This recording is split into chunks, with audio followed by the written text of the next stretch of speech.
Hey guys, how's everyone doing? This is Sir Jedi Sentinel, and welcome back to Sentinel Reviews. Today, we are looking at Doctor Who's Easter special, Legend of the Sea Devils. As always, because I do these unscripted, I am putting a blanket spoiler warning in place. So if you have not seen Legend of the Sea Devils, I suggest you pause this video now and find somewhere to watch the episode. I don't stream Doctor Who. I have a DVR where I record it and watch it, so I wish I could be more help there. But let's get into it. And my overall thoughts of Legend of the Sea Devils are, it's okay, it's decent. It's not one of the best Chibnall specials, but the more I sit down and think about it, the more I do enjoy it. Like, if I were just to do the 4 Chibnall specials, I would say Eve of the Daleks is the best. And then I'm back and forth. But right now, I think I'll say Legend of the Sea Devils, Resolution, and then Revolution of the Daleks is the weakest. Still really good, but yeah, not as good as the other 3. So this story sees the Doctor, Yaz, and Dan in, I think it was 1800s, so 19th century China, where they meet the Sea Devils. You know, their first appearance in the show since the 5th Doctor story, Warriors of the Deep.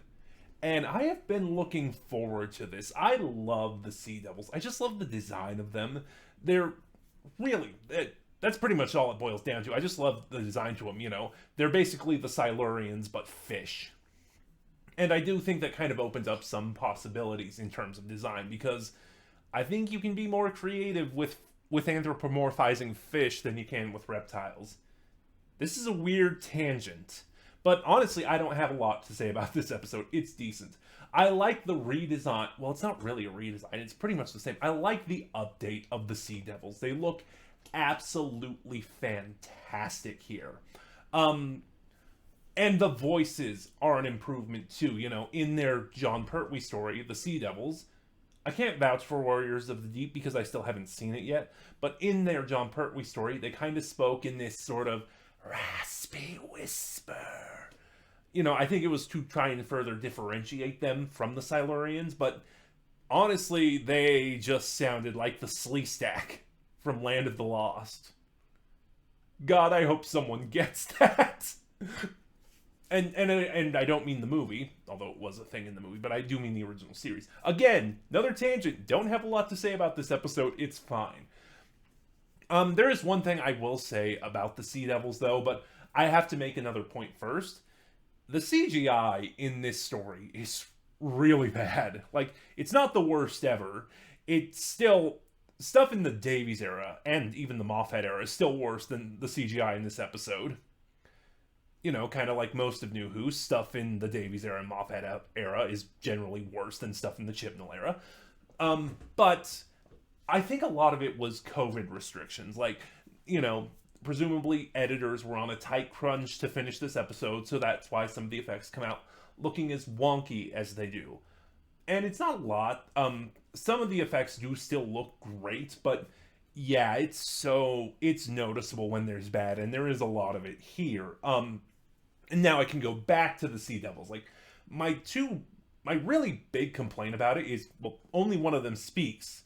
The leader credited as Chief Sea Devil. Now, and I'll get into why I notice it. Like, when he speaks, his lips barely move. Like, I think it's just like... were you able to see that at all, what my lips were doing? Let me try it again. That's all you get, and it's really weird because the Chief Sea Devil is so articulate. And it's so noticeable because this actually got really distracting. Every time he's on screen or talking or something, the Chief Sea Devil's neck is throbbing. So, like, you know, your eyes immediately go to it, and then you see his mouth when he speaks. So it's really distracting. Like I said, and it's just so noticeable, and I won't say bad, it's just really bizarre. On to our leads. Once again, Jodie Whittaker is utterly fantastic. That's all I'm going to say on it, because I feel like every time I talk about Jodie Whittaker just being fantastic, I keep making the same talking points over and over again. So, yeah, she's great. Once again, she consistently has been throughout her era. Jodie Whittaker has been the best thing about this phenomenal era. Nothing more to say to that. Dan is really good. Dan is kind of a comic relief companion, I'm starting to think. I wish there were other comic relief companions I could think of, but arguably Canine, maybe Flip from what little stories I've heard of her, but not a lot of them. And I think what makes Dan work so good is he works in small doses, and that's really what we get of him. Yaz is also really good here, much better than she has been in the previous eras. I think it's just a lot of the show doesn't know what to do with her. There is the big thing, and I'll talk about that in a moment, hopefully, if I remember. But, there hasn't really been a focus on the companions throughout the Whittaker era, which is fine, because, Chris Chibnall, as I've kind of explained throughout my reviews of this era, is not afraid of Classic Who, and he's unashamed of it. So much of his decisions were influenced by the execution of Classic Who. Like I said, Series 11 had no convoluted BS series-long arc. Or, like I said, the companions are not plot devices. And similarly, there is much more focus on the Doctor than there is the companions. And, while the companions do have character traits, really they're kind of blank slates for the events of the episode to wash over them. They are the audience proxy. The side characters are serviceable. There's only 3 major ones, the big one being Madame Ching, the Pirate Queen. Can't really talk about her too much because it's a historical figure and legends that I am unfamiliar with. But, like I said, the 3 major characters we get are fine. And that's really what it boils down to. This episode is fine. I wish there was more I could say about it. Let me check my notes here. That is one thing. The most jarring thing about this episode is that it's 47 minutes long. 42 minutes in all the previous eras was kind of the norm. And then for the Chibnall era, the normal episode length was 55 minutes. And then this episode is 47 minutes. So some things do come off as feeling rushed. Not everything, mind you, but there is this sense of, okay, that feels like that should have been given more time. And I have a theory for that. I don't know exactly what happened, but this is just my speculation. Because leading up to this, in the months leading up to this, we saw interviews that said this was originally supposed to be Jodie Whittaker's regeneration story. And then, the BBC extended Chibnall's run by 1 episode to do the centenary special. Is that how you say that word? Centenary? Celebrating 100 years of the BBC. But, so basically, that's just my personal speculation. The episode is 47 minutes because they had to cut all of the stuff about Jodie's regeneration and the stuff leading up to her regeneration and, of course, change other things. And, I think they changed enough to eliminate her regeneration. Some things that still played out, you kind of got the sense that, oh yeah, if she had regenerated, this would have played out better. But I think most of the changes were just cuts rather than edits or rewrites. Anything else? One thing I will say real quick, because we are also introduced to a sea monster here, a giant fish monster called the Huashen. And when the trailers came out, people were speculating that this was the Merca. I'm kind of fine with it being okay. I won't say whether or not it is the Merca is a good or bad thing, because the Huashen is what, the Sea Devils call it too, but the Huashen is what the side characters call it, and one of them says, but it's supposed to be just a myth. So there is a possibility it could still be the Merca, but if it's not, I kind of like that. It adds to the lore. Because the Silurians and the Sea Devils are sister races, but they obviously went along different evolutionary tracks. The Silurians are sea-based and reptilian, the Sea Devils are aquatic and fish-like. And then, so like I said, adding to that mythos, I kind of like that if it's not, because the Silurians have the Merca, the Sea Devils have the Huashen. On that point too, I will say I really like what is done with the Sea Devils here, how the plot plays out. Because a lot of times when you do the Silurians or the Sea Devils, a trap the writers seem to fall in is rehashing the plot of Doctor Who and the Silurians. From Classic Who Season 7, it was a third Doctor story, and it was the debut of the Silurians. And, so quick rundown for you. The Silurians were a prehistoric race of reptile people. And they were sort of the original sentient species of Earth. But then they saw this great cataclysm coming, the extinction of the dinosaurs. So they kind of went into a hibernation to sleep it out and save themselves. The hibernation technology malfunctioned, and they woke up much later than they were supposed to in modern day Earth, of whatever time modern day Earth is. And humans, which were basically animals in the time of the Silurians, are now the dominant species, and they want to take the Earth back.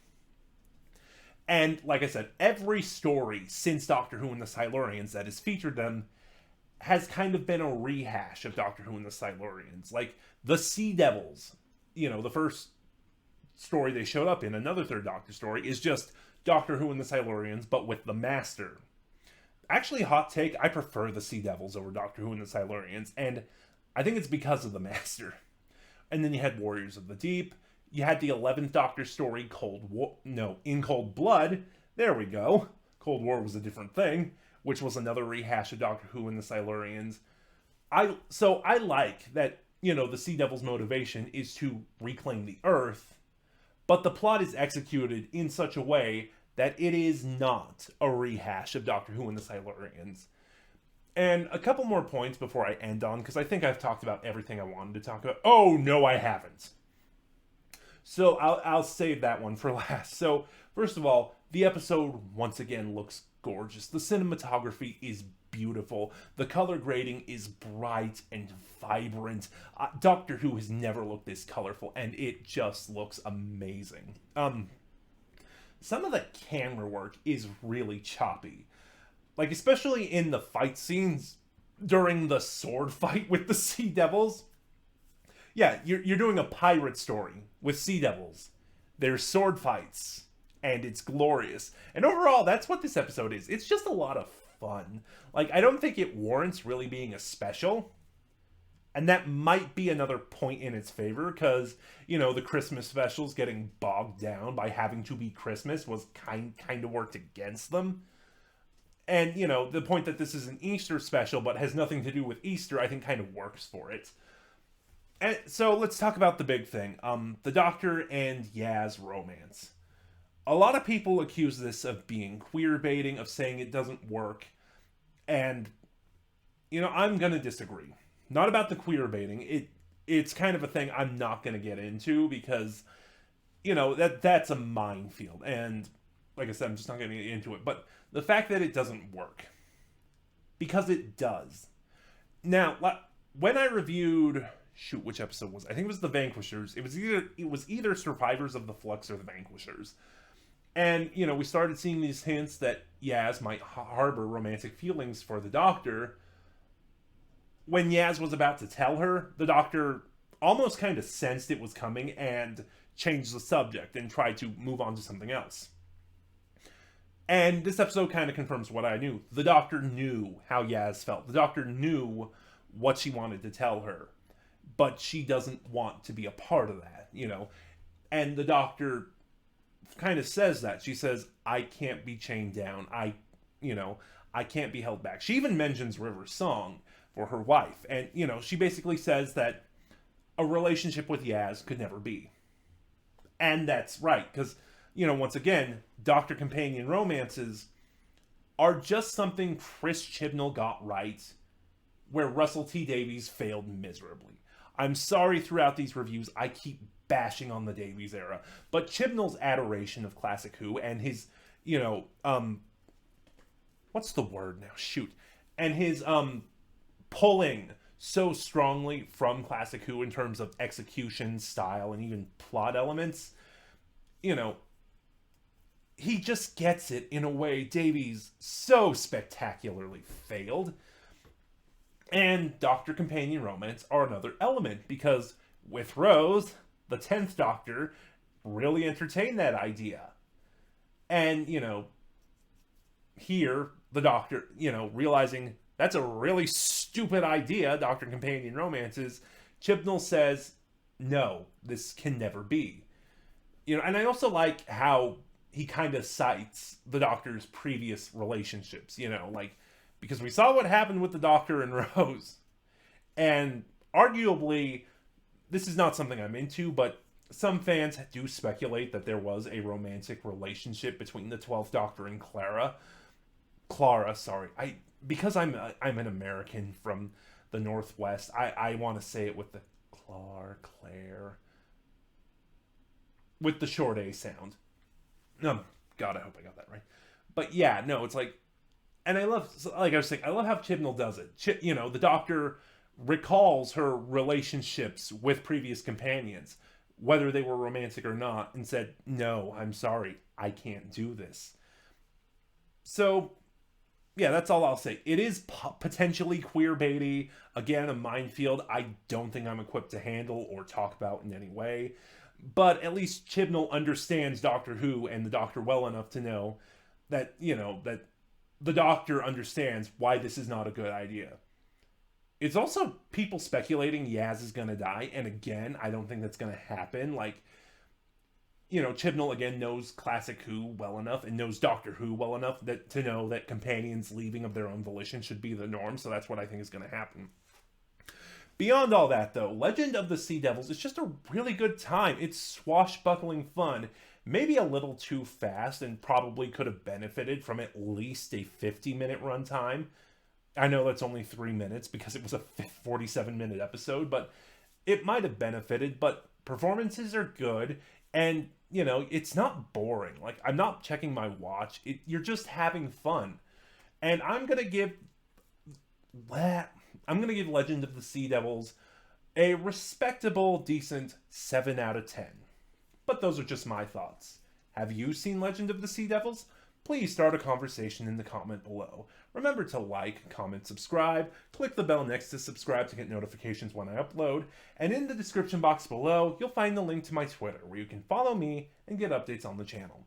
This is Sir Jedi Sentinel, and I'll see you guys next time.